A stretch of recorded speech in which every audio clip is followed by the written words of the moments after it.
when did we start engaging the youth with the evangelical worship practices? Well, they insist it's not worship. So as long as they say it's not worship, it must not be worship. Oh, I got my negative back. You'd gone away and now you have returned. You went in 2001, less of a rock concert, more VBS-y. Well, same problem. Oh my goodness, I can't get that thing to stop doing that. Same problem, same theory. Yeah. When did we start believing that teaching the youth required sillyifying it? When did we start believing that for a 3-year-old or a 5-year-old or an 8-year-old or a 20-year-old, for them to learn anything or grow in discipleship and spirituality, we had to make it intentionally dumb and funny? And then from that also exciting. That's the bigger question. It's not really about rock and roll at all. And this is where Charles Finney, revivalism, comes in. You got to know his name. New Measures, the idea that if you don't... Oh, that's not the right camera. The idea that if you don't change the way you are presenting...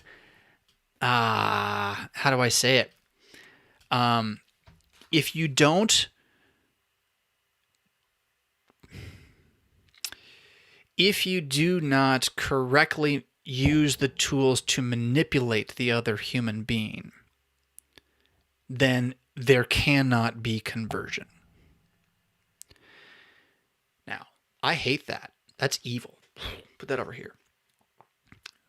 My insularity conversation is that being evil doesn't make the tools evil, or our use of the tools in a good way not good, right? So what's the insight that led us to think that we should have to make the kids enjoy the worship?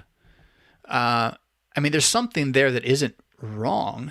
Finney was saying you kind of want to trick them. I mean, they're unbelievers. He was dealing with conversion, and the unbeliever needs to be motivated to believe. And that's not going to be the Word of God that would do that. So you need to motivate them with other things. And if you hear me saying any of that's not what I'm saying. I am saying that the human being needs to be treated like a human being, which I don't think is too crazy. But, what would lead us to think that our youth aren't believing? What is it they're not getting that we need to fix? And then we think that the answer is fun. And so I mentioned Finney. The other name I throw in there is Dewey. Dewey, who reinvented education and made it learner-centric. And it's not that there aren't different learning styles. There definitely are. But the idea is that the student will be motivated to learn most when they enjoy the learning. That's true. So the task is to change what's learned to make it enjoyable. That's the problem. Yeah. You can't change the knowledge. Or you will change the knowledge and it won't be the knowledge anymore. And so, when the girl says, "Oh, I really enjoyed the persecution simulator. It was great. I'd do it again." What did she learn? She learned that it's fun to play hide and seek in the dark. That's what she learned. She did not learn what persecution is like.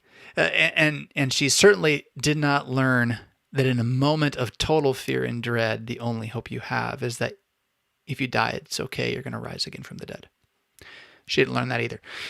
And could you take that thing and turn it into that so she would learn that? I don't think so. But so out of the question, when did we start doing this? We've been doing this ever since we bought into the idea that youth need to be treated differently than other Christians. And along with that the main ones that are supposed to reach the youth are not the parents. Like, that idea is a really bad idea, right? So that, the answer to the growth of the young Christian is not the father being a Christian and the mother being a Christian too, but some other thing. And if you want to get to a piece of law that God wrote that has to do with training up the youth, it's parents train up the youth. So just talking about your faith with your kids alone is so powerful, even if you're not perfect with it, right? Just to do it, to demonstrate it, so powerful. And all these other gimmicks that we would try to use to like kind of, oh, look, it's fun. That's what it is. It's a gimmick. It'll die with its gimmickry.